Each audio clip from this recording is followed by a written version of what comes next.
आज मैं जो बात आपको बताने वाला हूं, अगर पल्ले पड़ गई, आप ब्लेस्ड हो, मोर देन ब्लेस्ड हो। मैं आज एक चीज आपको बताना चाहता हूं।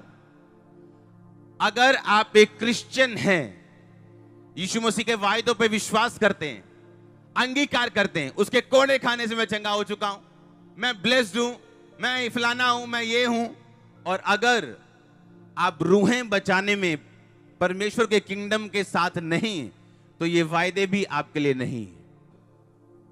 वो कमांड इतनी भारी थी, परमेश्वर ने कहा, पतरस क्या तुम मुझसे प्यार करते है? हाँ करता हूं, मेरी भेड़ों को चरा। क्या तुम मुझसे प्यार करते हैं? हाँ, मेरे मेमनों को चरा। क्या तुम मुझसे प्यार करते हैं? मेरी भेड़ों की रख। इसका मतलब अगर आप खुदा से प्यार करते हैं तो आप रूहें बचाएंगे, और सिर्फ आशीष लेने के लिए खुदा से प्यार करते हैं तो आपको रूहें बचाने में कोई भी इंटरेस्ट नहीं होगा। जिस तरह मुझे कोई इंटरेस्ट नहीं था रूहें बचाने में 2004 में, क्योंकि मैं सिर्फ हीलिंग लेने के लिए परमेश्वर के पास आया था। मैं फास्टिंग भी हीलिंग के लिए रखता था, प्रेयर भी हीलिंग के लिए कर रहा था, और अगर मैं जल्दी चंगा हो जाता तो शायद आज यहां बैठा भी ना होता, प्रचार करना दूर की बात होती। परमेश्वर ने मेरे दुख को लंबा कर दिया ताकि मैं परमेश्वर को जान सकूं, और जब मैंने परमेश्वर को जान लिया, हीलिंग साइड पे करके उसको खोजना शुरू किया और रूहें बचानी शुरू की। हालेलुया। एक टाइम आया जब मुझे मालूम था कि मेरी हीलिंग होनी नहीं, अब क्या करेंगे? फिर भी रूहें बचाएं। और ये सुप्रीम वर्क,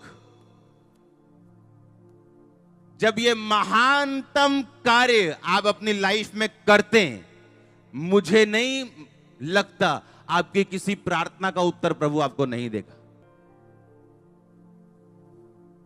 दया कर जो तुझ पे दया, कितनों पे दया की है आपने? आपको मालूम है आपका पड़ोसी शराब पीता है, आपने एक बार उसको वर्ड नहीं दिया जाके। आपको मालूम है आपका रिश्तेदार जिस प्रॉब्लम में है, आप उसको वचन दे के चर्च में लेके आके उसकी प्रॉब्लम सॉल्व हो सकती, पर आपने कभी चिंता नहीं की। और परमेश्वर ने कहा, दया कर ताजो मैं तुझ पर दया करूं। दिया करो तो तुम्हें भी दिया। हिजकिय्याह ने कहा, परमेश्वर मैं मरना नहीं चाहता, 15 साल मेरी उम्र और चाहिए मेरे को, मैं तेरे लिए वफादार रहा हूं, मैंने तेरे लिए ये काम किए, मैंने परमेश्वर तेरी व्यवस्था को कायम किया अपने देश में। मुश्किल के दिनों में कौन सी प्रार्थना है आपके पास करने के लिए? क्या आप ये कह सकते हैं खुदा को कि देख परमेश्वर, इस संडे जो गवाही हुई थी वो लोग मेरे द्वारा मसीह में आए, मैंने उनको बताया था, जो लोग हीलिंग लेके जा रहे हैं परमेश्वर, मैं उनको लेके आया था, अब मुझे भी हीलिंग चाहिए, अब मैं बीमार हूं। हम बड़े इंटरेस्ट से आते हैं, अपनी बाइबल उठाते हैं, प्रार्थना भी करते हैं, चर्च में भी आते हैं, लेकिन कभी ये समझते नहीं कि सुप्रीम वर्क, हमारा सबसे महान काम, सबसे इंपॉर्टेंट काम जो है वो ये है कि हम यीशु मसीह के बारे में दूसरों को बताएं। इसीलिए लिखा, चेले अपना चला चलाया बिजनेस छोड़ के यीशु मसीह के पीछे आ गए, याकूब और यूहन्ना। उन्होंने ये नहीं कहा परमेश्वर में हिसाब किताब तो करने दे, कुछ लोग तो ठहरा लें, हम उसको अपॉइंट तो कर लें अपनी जगह, ऐसे कैसे आ जाए तेरे पीछे। यीशु मसीह के काम के लिए, उसकी सोल सेविंग के लिए कुछ भी चला जाए, उसका 1000 गुना बदला आपको मिलता है हमेशा। एक औरत ने यीशु मसीह के पांव के ऊपर 200 दिनार, यानी आज की वैल्यू अगर लगाएं आप तो लाख रुपए का इत्र, लाख रुपए का एक परफ्यूम लेके उसके पांव पे उंडेल दिया।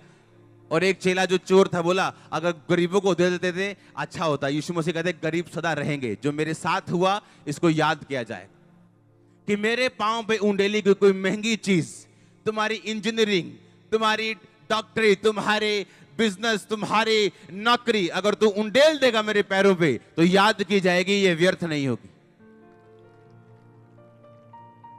परमेश्वर हमें सिखाता है ये चीजें।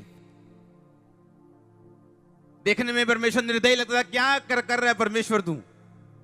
याकूब यूहन्ना को बुलाया, अपने पिता के साथ, लिखा नाव पर वो जालों को सुधार रहे थे, मतलब अपने काम की तैयारी में थे, वो मजदूरों के साथ थे, मतलब ज्यादा बिजनेस था, मजदूर थे उनके पास।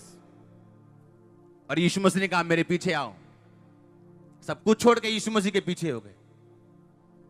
और बाद में यीशु मसीह को चेलों ने पूछा, हम सब कुछ छोड़ के तेरे पीछे हो गए, हमें क्या मिलेगा?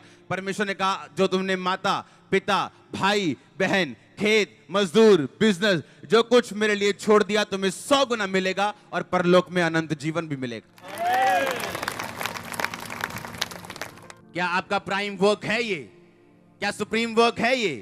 क्या रूहें बचाने का आपके अंदर है ये कि मैंने लोगों को बचाना है, मैंने एफर्ट करके जाना है, स्पेशल जाना है? जाएंगे तब ना जब खुद दारू छोड़ी होगी। तो रिश्तेदारों को तो पता है कि अभी खुद तुम दारू पीते हो, तो बताएं क्या? इसलिए मैंने कहा, अगर अपनी गवाही पूरी होगी तो आप लोगों को बता पाओगे। अपनी गवाही पूरी रखो, उसके लिए लड़ो, फाइट करो अपने शरीर के साथ। और उसके बाद जब आप टेस्टिमनी देने के लिए जाएंगे, आप बता पाएंगे कि परमेश्वर ने मेरे लिए ये किया, अब परमेश्वर तुम्हारे लिए ये कर सकता है। मेरा ये बिलीव है, आज परमेश्वर आपके लाइफ को सुधारेगा, आपको आपके टूटे जालों को वो सुधारेगा और आपको मछलियां पकड़ने वाले वो बनाएगा। आमीन। ऊंचा आशीष ऊंची।